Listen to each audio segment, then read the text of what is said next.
ചൂടിൽ വെന്തുരുകി കേരളം. പാലക്കാട്, തൃശൂർ, കൊല്ലം ജില്ലകളിലെ ഒറ്റപ്പെട്ട ഇടങ്ങളിൽ നിന്ന് ഉഷ്ണതരംഗത്തിന് സാധ്യതയെന്ന കാലാവസ്ഥാ മുന്നറിയിപ്പ്. പാലക്കാട് ജില്ലയിൽ 41 ഡിഗ്രി സെൽഷ്യസ് വരെയും, കൊല്ലം, തൃശൂർ ജില്ലകളിൽ 40 ഡിഗ്രി സെൽഷ്യസ് വരെയും താപനില ഉയരാൻ സാധ്യതയുണ്ട്.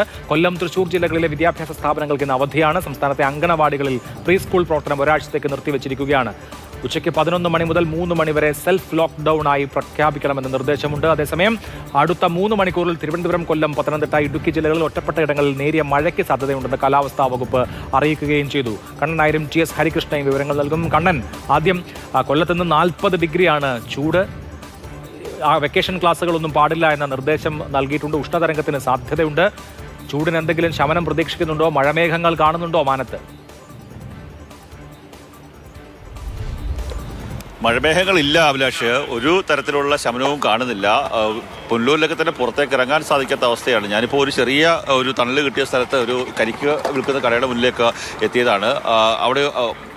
അവിടുത്തെ കടയുടെ ഉടമയുണ്ട്. ചേട്ടോ, എങ്ങനെയുണ്ട് കച്ചവടം? കുഴപ്പമില്ല, കച്ചവടം ഉണ്ട്. പക്ഷേ ഇത് വരവ് കുറവ്. സാധനം വരുന്നില്ല. ഇപ്പോൾ 2 ദിവസം 3 ദിവസം കൂടുമ്പോഴൊക്കെ വരുന്നത്. എവിടുന്നാണ് വരുന്നത്? ഇതിപ്പം കമ്പവും കുമ്പളി. ഈ വില നേരത്തെ 40 രൂപ 35 ഒക്കെ ആയിരുന്നു. ഇപ്പം എത്ര? ഇപ്പം വില കൂടി. അതല്ല, ഇത് ഇച്ചിരി കൂടെ വെള്ളം കൂടുതലുള്ള കരിക്കാണ്. അന്നേരം തന്നെ വില കൂടുതലാണ്. ഇപ്പം 60 രൂപ വിൽപ്പന. ഒരു കരിക്കിന് 60 രൂപയായി. അതായത് 25 മുതൽ ഇനിയിപ്പോൾ അതിലും കൂടും. ഇനിയും കൂടാൻ സാധ്യതയുണ്ട്. ചൂട് കൂടിയാൽ കരിക്കിൻ്റെ വിലയും കൂടും, വെള്ളവും കൂടും. വെള്ളമുള്ള കരിക്ക് വേണമെന്നുണ്ടെങ്കിൽ കാശ് കൂടുതലാണ്. എങ്ങനെയുണ്ട് ആൾക്കാർ ശരിക്കും കുടിക്കുന്നുണ്ട് വെള്ളം? ഒരു ദിവസം 2 കരിക്കൊക്കെ കുടിക്കുന്നവരുണ്ട്. അതാണ്ട് പുള്ളിക്കാർ 2 കരിക്ക് കുടിച്ചോണ്ടിരിക്കും. 2 കരിക്ക് കുടിച്ചോ? ചൂട് ഹാർബറിൽ നിന്ന് വരുന്നത്. അപ്പം അത്രയും ദാഹമുണ്ട്. ഈ കഴുത്തിന്റെ ഭാഗത്തൊക്കെ ചൂടിന്റെ ഹാർബറിലാണോ ജോലി? അതായത് കടലിൽ നിന്നുള്ള ചൂടുണ്ട്, പുറത്തെ ചൂടുണ്ടല്ലേ? അങ്ങനല്ല, ഹാർബറിലല്ല ജോലി, മീനെടുക്കാൻ വേണ്ടി പോയതാണ്. പുറത്ത് ജോലി ചെയ്യേണ്ട ആളാണ് ഞാൻ. 2 കരിക്ക് ഇവിടെ സാധാരണ ഒന്ന് കുടിക്കും. ഇവിടെ നല്ല ഫ്രഷ് കരിക്കാ കിട്ടും. ഈ ചൂടിൻ്റെ ഒരു അവസ്ഥയാണ് ഇതിനകത്ത് പറയാൻ സാധിക്കുന്ന അഭിലാഷ. കാര്യം 2 കരിക്കും 3 കരിക്കൊക്കെ തന്നെ ഒരു സമയത്ത് കുടിക്കുന്ന ആൾക്കാർ കരിക്കിന് വില കൂടിയിട്ടുണ്ട്. മാത്രമല്ല കരിക്ക് കിട്ടാൻ ഇല്ലാത്തൊരവസ്ഥ. കമ്പത്തു നിന്നും തെനിയിൽ നിന്നൊക്കെ തന്നെയാണ് ഇവിടെയൊക്കെ കരിക്ക് വരുന്നത്. ഈ തെങ്കാശി ഭാഗത്തു നിന്ന് കരിക്ക് വരുന്നുണ്ട്. പക്ഷേ അതൊന്നും 2-3 ദിവസം ഇരിക്കുമ്പോഴാണ് വരുന്നത്. അങ്ങനെയൊക്കെയുള്ള പ്രശ്നങ്ങളുണ്ട്. വലിയ കനത്ത ചൂട് തന്നെയാണ്. ഈ പറയുന്ന പുനലൂരിലേക്ക് കഴിഞ്ഞ ദിവസം പോയ സമയത്ത് പുറത്തേക്ക് ഇറങ്ങാൻ സാധിക്കാത്ത ഒരവസ്ഥ. കൂടെ ഇല്ലെങ്കിൽ 11 മണിക്ക് ശേഷം 4 മണിക്കുള്ളിൽ അവിടേക്ക് പുറത്തേക്ക് ഇറങ്ങാൻ സാധിക്കാത്ത അവസ്ഥ നമുക്ക് കാണാൻ സാധിക്കും. തൊട്ട് സമീപത്ത് ഷാനവാസ് നമുക്ക് അപ്പുറത്തേക്ക് പോകാൻ സാധിക്കും. തൊട്ട് സമീപത്ത് മറ്റ് ശീതളപാനീയങ്ങൾ വിൽക്കുന്ന കടകളുണ്ട്. തണ്ണിമത്തൻ ജ്യൂസും അതുപോലെ തന്നെ നാരങ്ങ വെള്ളമൊക്കെ തന്നെ. ചേട്ടാ, എങ്ങനെയുണ്ട് കച്ചവടം? ചൂടായതിനെ കൊണ്ട് നല്ല കച്ചവടമൊക്കെ ഉണ്ട്. ഭയങ്കര ബുദ്ധിമുട്ടല്ലേ ചൂട് കാരണം? ഭയങ്കര ചൂടാണ്. അതുകൊണ്ട് നല്ല തിരക്കുണ്ട്, ആളുകൾ വരുന്നുണ്ട്, ജ്യൂസൊക്കെ കുടിക്കുന്നത്. എന്തൊക്കെയാ ഉള്ളത്? തണ്ണിമത്തൻ ജ്യൂസ്, മിനറൽ വാട്ടർ, അങ്ങനെയൊക്കെ ഉള്ള കാര്യങ്ങളാണ്. ഇതിൻ്റെ ഒരു ശകലം തണൽ കിട്ടിയോണ്ട് ആ മരത്തിന്റെ ഒരു ചെറിയ തണലുണ്ട്. അങ്ങനെ ഇവിടെ നിൽക്കുന്നത് ഞങ്ങളെല്ലാവരും. പുറത്തേക്ക് ഇറങ്ങിയാലോ?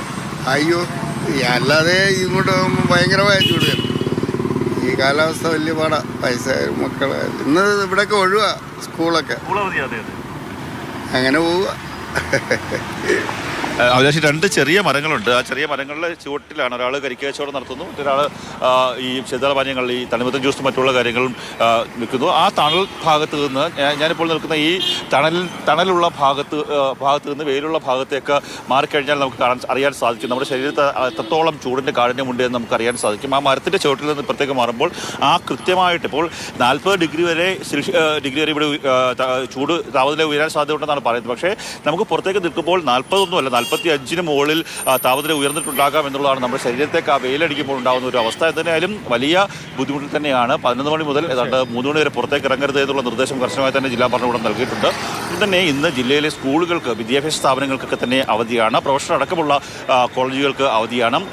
എന്ത് തന്നെ ആയാലും ഈ ഓട്ടോറിക്ഷ തൊഴിലാളികൾ അല്ലെങ്കിൽ ഹാർബറിൽ പണിയെടുക്കുന്ന ആൾക്കാർ, മറ്റുള്ള സാധാരണക്കാരായിട്ടുള്ള തൊഴിലാളികൾക്ക് തന്നെ അവർക്ക് പുറത്തിറങ്ങി പണിയെടുത്തെങ്കിൽ മാത്രമേ ജീവിക്കാൻ സാധിക്കുകയുള്ളൂ. അതുകൊണ്ട് തന്നെ ഈ വെയിലിനെയും ഈ ചൂടിനെയൊക്കെ വകഞ്ഞു മാറ്റിക്കൊണ്ട് അവർ ആ സമയങ്ങളിൽ പോലും പണിയെടുക്കുന്ന ഒരു അവസ്ഥയെ നമുക്ക് കാണാൻ സാധിക്കുന്നുണ്ട്.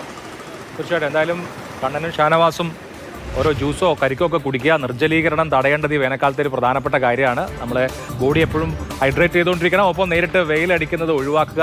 പുറത്തിറങ്ങുന്ന ആളുകൾ കുടയെടുത്തിട്ട് ഇറങ്ങുക, ഇല്ലെങ്കിൽ അൾട്രാ വയലറ്റ് രശ്മികൾ നേരിട്ട് നമ്മുടെ ശരീരത്തിൽ പതിക്കും. TS ഹരികൃഷ്ണ കൂടിയുണ്ട്. ഹരികൃഷ്ണ, ഈ ഉഷ്ണതരംഗ സാധ്യത പ്രവചിച്ചിട്ടുണ്ട്. എവിടെയെല്ലാം ആണ് ആ മുന്നറിയിപ്പുള്ളത്?